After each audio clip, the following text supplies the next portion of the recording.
Managing Director of the Consensus Group. Now, I'm not into computers, but apparently the Consensus Group encourages software people within the computer industry to act their innovation, to get people to innovate, up their act and things like that.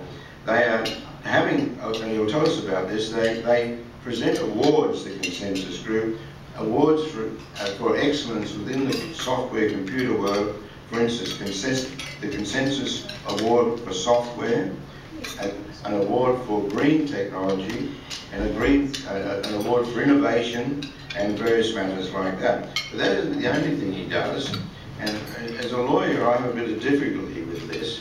He co-authored a book, a comedy book called The 115 Book. It's the story of two guys that get their knickers in a knot over $115. They end up spending months and years in court actions, 200 court appearances over $115. Now, for those, and it slings off at lawyers, so for those amongst you who sling off at lawyers, you've got a mentor here in his book.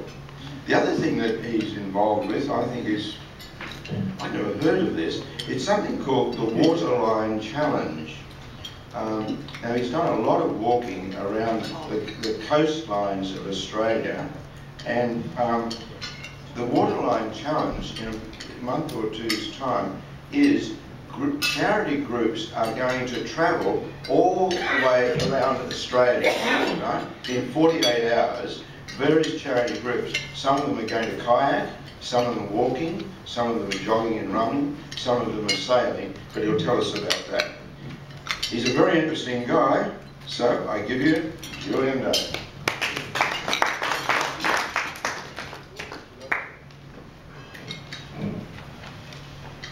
Thank you very much, Robert, and thanks very much for the opportunity, in particular Blue Van. The reason I'm here is because my friendship with Blue Van over many years. Guess we've known each other for about 15 years, and Rod sort of talked about the software awards in particular that we started in 1999 in the Consensus Group. Blue Van's been a judge for us for I think 11 of those 12 years, which is fantastic. So his time and effort helping assess the various different applications has been greatly appreciated. I guess from a point of view of business, just so I'll cover that off, if anybody's got any people they know that are developing innovative solutions, then let us know. Go to the Consensus website, consensus.com.au. But primarily tonight I'm going to be talking about the book, 115, talk about how we actually got engaged in that, and also going forward in terms of the charity events as well. It might be worth us taking a step back as well, because at the end of the day, why am I here? You know, I was sort of forced into this situation. Not everybody likes to be in a situation where they have to defend multiple legal actions. And put your hands up if you are involved in, as a director or public officer of a non-for-profit organisation. There must be quite a few of you around. Yeah. Well, I was involved in the IT industry as a director and public officer of the Australian Information Technology Society. And it's a new organisation, and we were approached by a guy at a breakfast at it was the Nico Hotel at the time. It's now the Shangri-La Hotel down there in Circular Quay. And we actually ran a breakfast seminar. We invited, this is in the advent of the internet taking off, and we got debating the whole issue about censorship on the internet. And it attracted a big crowd of people, over breakfast, over 300 people. And we had Fred Nile sort of leading the campaign and running against the issue with a team of people, and Robert Swan, who's the chairman of the Eros Foundation promoting pornography. Great debate, absolutely fantastic. And this guy approached me at the end of that and said, look, I love what you guys are doing. Now, the association had only been running for 9 months. He's quite a flamboyant guy, could have happened to anybody. But he approached us and said, look, I'm happy to go out and help promote selling memberships. Memberships for $100 for individuals, $500 for corporate. So as a committee, we agreed, not a problem, go out and do that. Anyway, everything turned sour over a period of about 5 months. I'd say it was certainly less than 6 anyway. And because he would then, I was working in North Sydney at the time, and he was saying, look, I'm out there knocking on doors, haven't sold anything yet, but you know, even just photocopying membership forms is costing me money. So how am I giving me some money for expenses? So we actually made one ex gratia payment to him. And that was basically enough to actually encourage him, I guess, to come back and apply for more. And I remember the year it happened. I went to New Zealand on holiday, and he was over Christmas. He presented me with an invoice before I went. And I said, look, I'm out of here, you know, come back in the new year. And when I came back, he badgered me about paying this invoice. And the whole total invoice was about $300. And I said, look, out of this, there's no justification for all this amount of money, $115. He said, look, I can get it. Because what he claimed was he'd actually been doing photocopying at a mate's place and said, look, I can get an invoice from him. So he fronted up with this invoice for $115. And I sort of sat on it for a week because he's a pain in the ass, to be honest. But he was demanding, he came in the office and demanded. And I thought, look, I looked at it again, I thought, well, I reckon what he's done is fabricated an invoice on someone else's letterhead to then claim money off the association. So I went up to North Sydney Police Station. So the book's called 115 for a good reason. The invoice was $115. I remember quite well going into the police station. Now, chapter 1 talks about this. I walked in, and the very young constable behind the desk, he's basically saying, you know, we don't have enough time to do this, the police has other priorities. $115 for photocopying, you know, get rid of it. He said, look, I'll put it in the day book. They got this big book on the desk, put everything in. He said, what's your name? Julian Day. The other gentleman's name. He said, say that name again? He said, wait here a minute. He went out the back. I thought, well, what do I do now? Sit here, no one around. And I'm thinking, well, this could be more serious. You know, I'm just thinking about, should I get out of here, whatever. Anyway, down comes a young detective. He says, Mr. Day, lovely to meet you. Come this way. Through the back office, upstairs, into a very palatial office. The senior detective inspector for the whole of the force there. And they closed the door, 2 more detectives came in, Mr. Day, cup of tea, biscuits, Mr. Day, you name it. They obviously had a run-in with this guy. I'm trying to work out what it is. Anyway, we eventually worked out that he actually claimed he had $2,000 stolen from his boarding house room in Neutral Bay and was not impressed with the police investigating. Therefore, what he did is he actually took the Chief Detective Inspector to court for mismanagement. So when I walked in, hey, wonderful, I'm the hero. So that actually went to court. They actually prosecuted, so it's the DPP prosecuted. And I was the chief witness with my invoice saying this is a fraud. So that's one of the convictions he got. But anyway, what actually happened is he sued a co-director with me, Alan Manley. So on the cover it's Alan Manley, Julian Day. We're the 2 directors of the association. He sued us for about $250,000, which we had to defend in the district court. We also had running in the local court 2 other actions, which are explained in the book, where he was trying to claim other things off us as well. And the third name on the cover of the book is Graham Brosnan.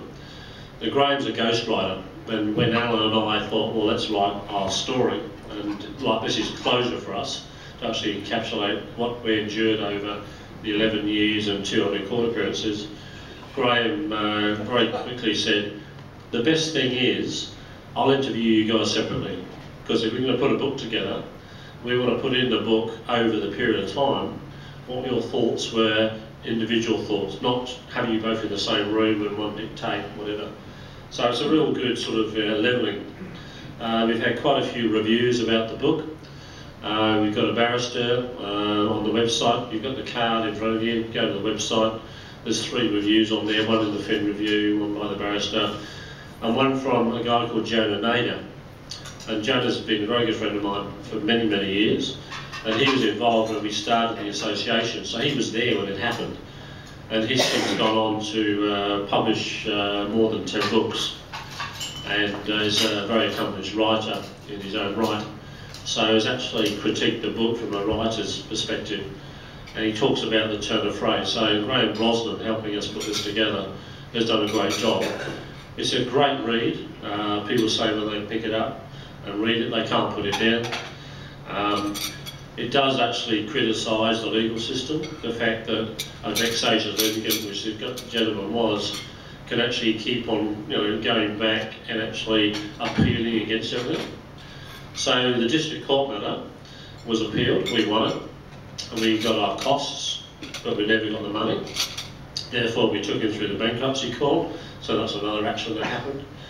Eventually ended up with the district court matter goes to Court of Appeal, Supreme Court, then to the Federal Court, and we ended up in the High Court.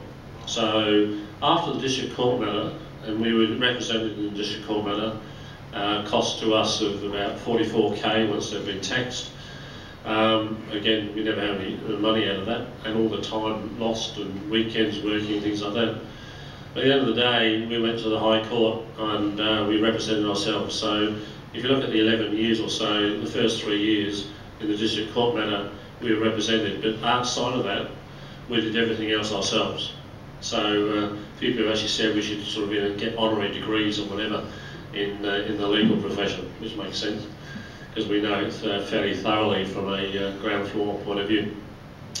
But at the end of the day, there's been some sort of highs and lows. So this book talks about the highs and the lows, what we've achieved. Every time we actually won, it's like a false victory because we knew he was going to appeal.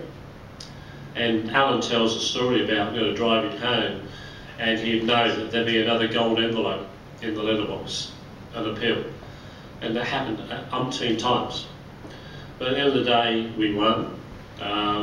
It says a lot eventually for the whole legal system that, obviously we did get a result out of this.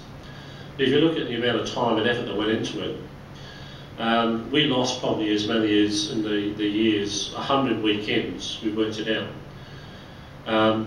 At times, over the 11 years, we're actually going to court in 3 jurisdictions in 1 week. And we had to do all the preparation work and attend and do all the follow-up as well, all out of our own time, which is never accounted for either. So I commend that to you as a book. I've got 1 copy here, and I'm happy to give that out. Maybe we can do another raffle or whatever, and I'm happy to sign that. And but it's available in the bookshops, Dimmicks. I think someone had difficulty getting it, maybe it's sold out, whatever, in the Dimmicks, but certainly it is in Dimmicks catalogue. It's also in the as a Kindle version if you go to the Amazon UK site, and it's only £9 to download it also from the UK Amazon site. So that's the book. Thank you very much. What I'd like to talk about is giving you a couple of other things. You've got in front of you the book and then the charity event that I'm involved in. Now, as Robert said, I've done a fair bit of walking, charity walks over the years now. I'll do a walk every sort of 12 to 18 months. And in now 15 years, I started Anzac Day, so it'll be 16 years Anzac Day this year. I decided Anzac Day was a Friday.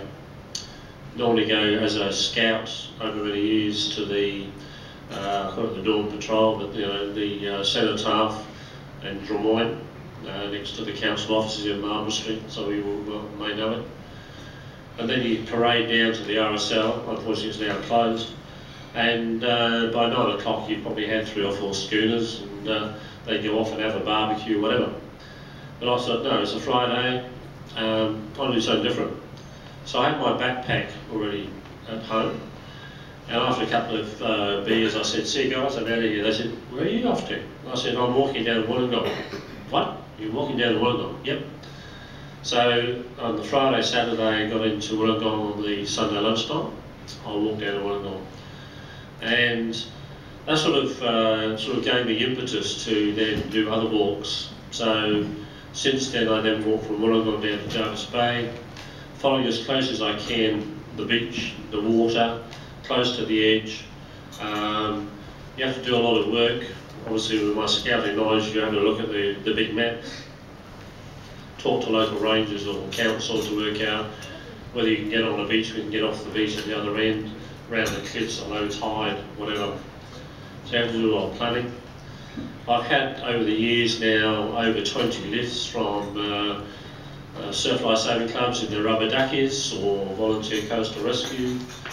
And after Jarvis Bay I went down to Batemans Bay down to Eden, and then I went north. So up to Newcastle, to Foster, to Port Macquarie, to Coffs Harbour, to Byron Bay. And February last year I did from Byron Bay up to Queensland. So I've now done the whole of the New South Wales coast as close to the water's edge as possible. Obviously, you can appreciate, I've met a lot of interesting people on the way, lots of things to talk about. So book number 2 will be about my New South Wales walks along the coast.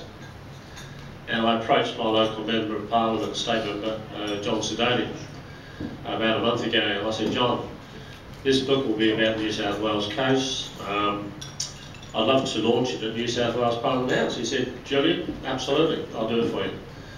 So I've got a date. I've now got a deadline. So I've now got to finish the book. So 16th of August it will be announced at New South Wales Parliament House. Jack Thompson, the actor, is writing the foreword to the book. I know Jack because of my support for one of the charities he's supported over the years. And he's more than happy to write the foreword to my book.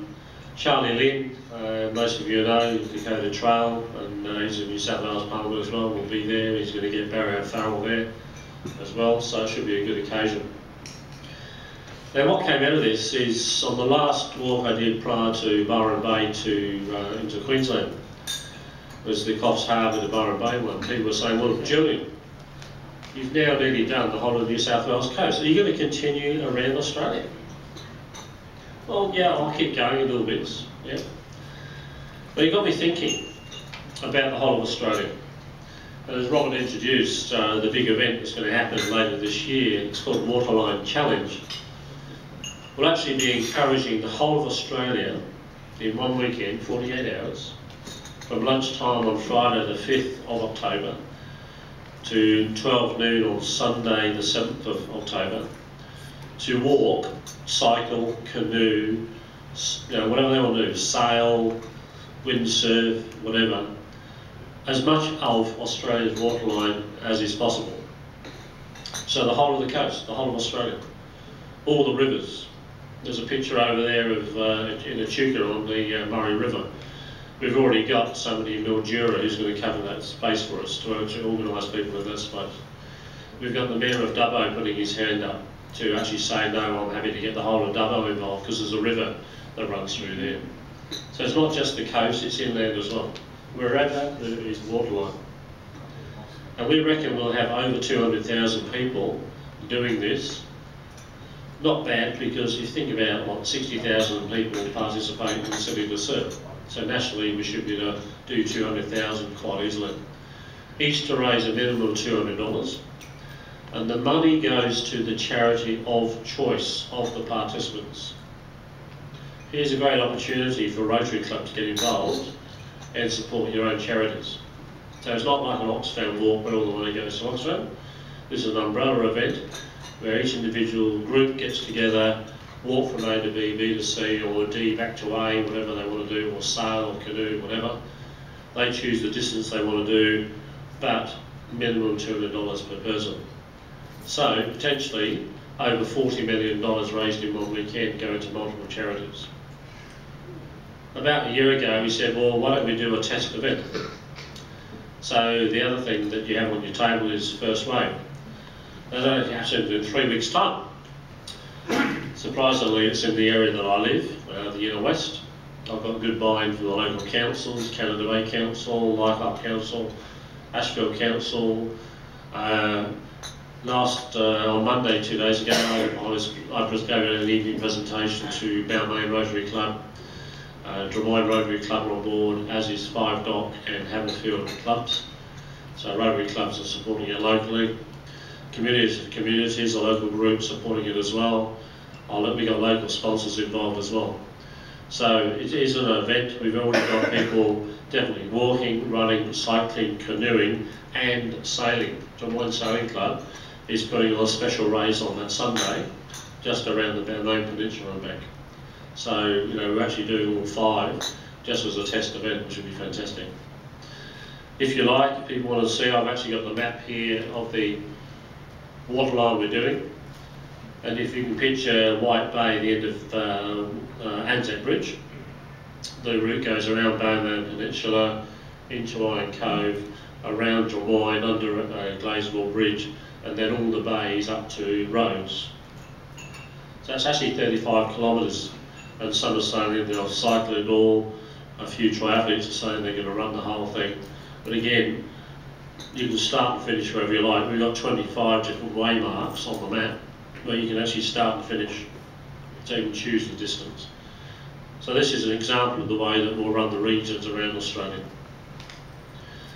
I guess that encapsulates what I'm here to talk to you about. If you think back to the book, it's been a real big learning experience for me in terms of writing a book. I know my audience in particular, Bhuvan's read many books. First time out to actually write a book and be part of that has been a real big learning curve for me. And now, launching my second book in August will be fantastic. I'd like to finish by saying thank you to you all for your time, energy and appreciation of what we're involved in, and happy to talk outside or receive questions. Thank you very much.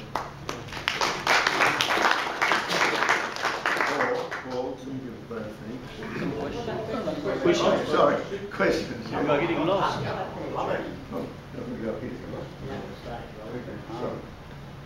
Any questions? Julian, Yeah. your opponent in the courts Yes. was obviously just as passionate as you were. Yeah. Why do you think that was so? He was an interesting individual. Like I've known now about 5 or 6 other people, including North Sydney Council who we sued. But he's just a big social litigant who would actually go around and look for opportunities to build relationships with people to then sue them. And that's what he did. So, we can hear. Yeah. So his enthusiasm was amazing. Like, we knew that as soon as he lost, he would counteract it. Certainly, obviously, you've got a time of appeal, whether it be 14 days or 28 days or whatever, depending on which jurisdiction you're in. But we knew that we'd get another, appeal or whatever, or response. In answer to your question, Alan and I, between us, we're business people, and we actually passed the baton several times. There were times where we're just running out of energy. I was saying, Alan, I just don't have the bandwidth at the moment to put a defence in against this latest appeal. And so Alan would do it.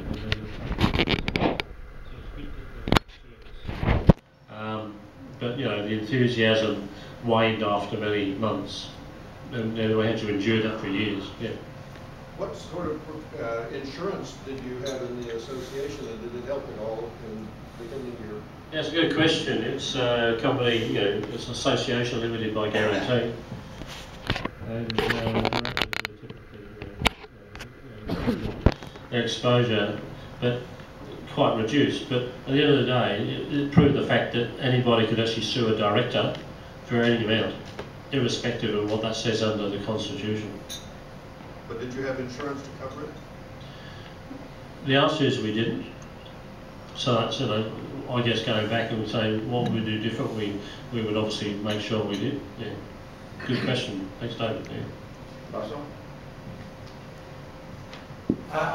How did he finance, or who did he use for the appeals?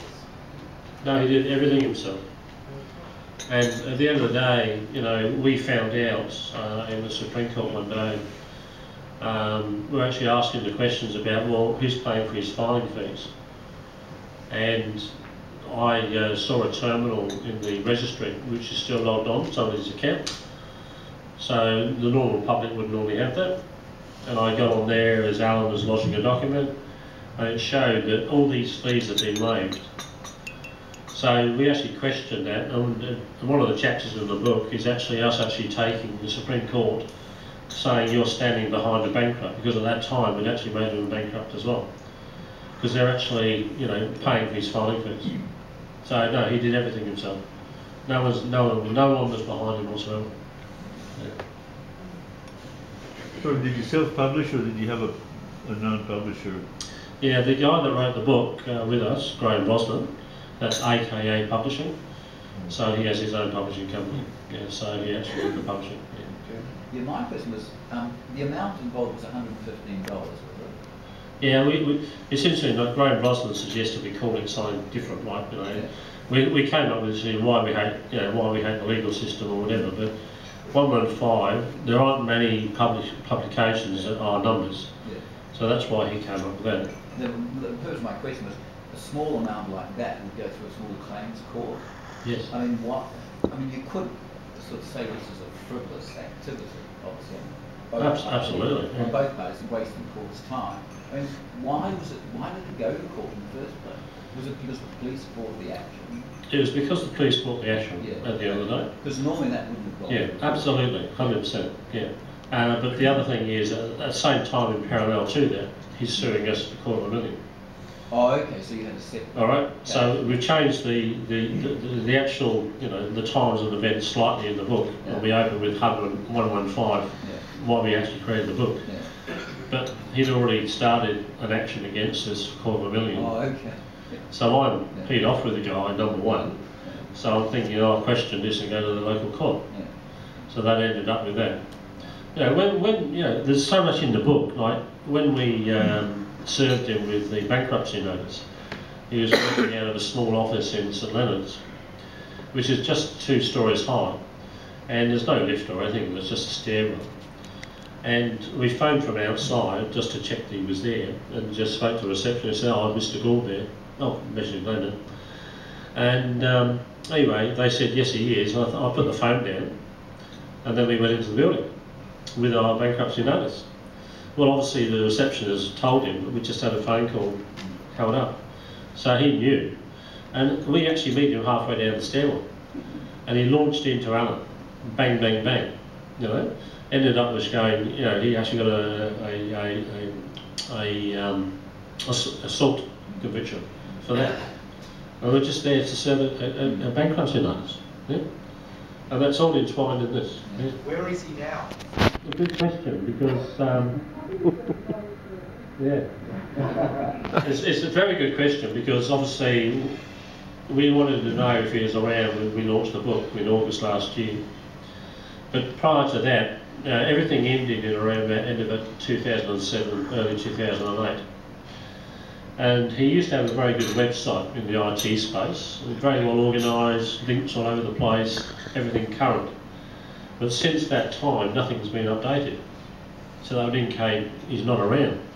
Because we did all our checks, and with the internet now, you can, you know, track most people. Anyway, it ended up with us actually realising, well, he's done something, he's gone overseas, changed his name or whatever. And the reason we wanted to know was because if he was around, he'd probably take an injunction out against us launching a book, which would have been great publicity for the book. And in fact, a chapter in the book is us dobbing him into Current Affair, Channel 9. Because in Howard's era, he was very keen to dob into dole bludgers. So I phoned up Current Affair, I said, I'm dealing with this guy who is running a business and he's on the dole. Oh yeah, very keen. So within a couple of hours, I had this team of people over at my place. Emma Alberici, who some of you know, she's now with the ABC in Mill. She was a reporter at the time. At my place, interviewing me on camera about this turkey. And I said, look, this is just before the end of 1999, year 2000, in the IT industry, and he was putting himself up as a specialist in the Y2K, you know, all the computer systems. So I said that the way you can do this, because he's got an event happening in a month's time on Y2K. So you can set it up where Channel 9 can go in and cover the event as a Y2K event, but then challenge him the fact he's running it. Absolutely loved it.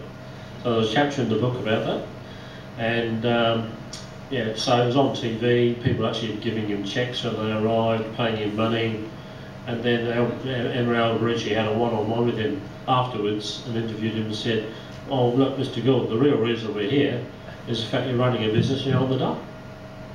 And I tell you, this guy is just amazing. He said, oh, but there's reasons for this and reasons for that and reasons for that. At the end of the day, it was fantastic covering. 2 days, that went to live on air on the Monday evening. It was publicised. Mike Munro was we're exposing a dole bludger on Thursday night and Friday night, so everyone's waiting for this to happen.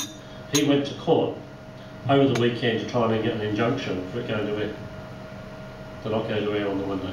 But it did go to air, and then he sued Channel 9 as well. It's obviously an incredible story, and it resonated a little bit because I read in the paper the weekend that a similar thing can happen with people challenging wills, and that you can actually do it with no cost to yourself. Somebody else ends up paying. What changes in the law do you think have to be made to prevent this? I think at the registry level there has to be a change. Now, at the end of the day, when people are going in and actually, as he was, multiple times, this isn't tracked. At the end of the day, like how many times are people putting claims in? And when we're in that area, you know, we're actually seeing the same people. And over the period of 10 or 11 years, there are lots of people using the system all the time. Well, why aren't they interrogated? You know, what's their purpose in life? What are they trying to achieve? That's not what's policed. Everyone has their right to the day in court. I understand that. But at the end of the day, people that are abusing the system should be looked at the end of the day. So that's all I can offer you, is that at the registry level, it's not policed. They knew him as a customer. Most times, when I say, he's already run up a whole, you know, expense because, you know, he's not being charged filing fees. The fact is, when he walks into court, it's, hi Mr. Gould, how are you today? Oh, another document's not a problem. Stamp, stamp, stamp. Hey, this all happened. Not even asked to fill out a form to waive fees. Yeah, they know. It's not a problem. Bang, bang, bang. So it's really not policed. Anyone else? Paul.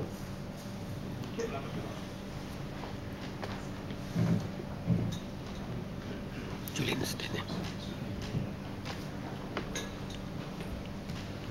Thank you, Julian. I was very interested in listening to your presentation. The charity event you are organizing interests me much more than anything else. And your card, it says, when there are too many lawyers, there is no justice. Because of that, I'm not going to praise your presentation. I have a son who is a lawyer in London, working for Linklaters, one of the largest law firms in the world, and my younger brother, I won't be telling about you to him, he's a barrister. Okay. Thank you again. I sincerely appreciate your presentation, and maybe I'll be interested in your first wave. Okay. I'm good at walking, struggling, but I can walk a fair bit of distance. I will certainly consider participating, maybe with a few of my friends here, or colleagues here. And on your behalf, we will certainly make a cash presentation to the Rotary International. But as a token of appreciation, we will give you this certificate of appreciation. Thank you very much. And also, finally, next time if somebody sue you for $115, rather than going through hundreds of lawyers, come to me. Okay? I'll give you a check. Thank you again. I won't be able to run another book. Okay. too.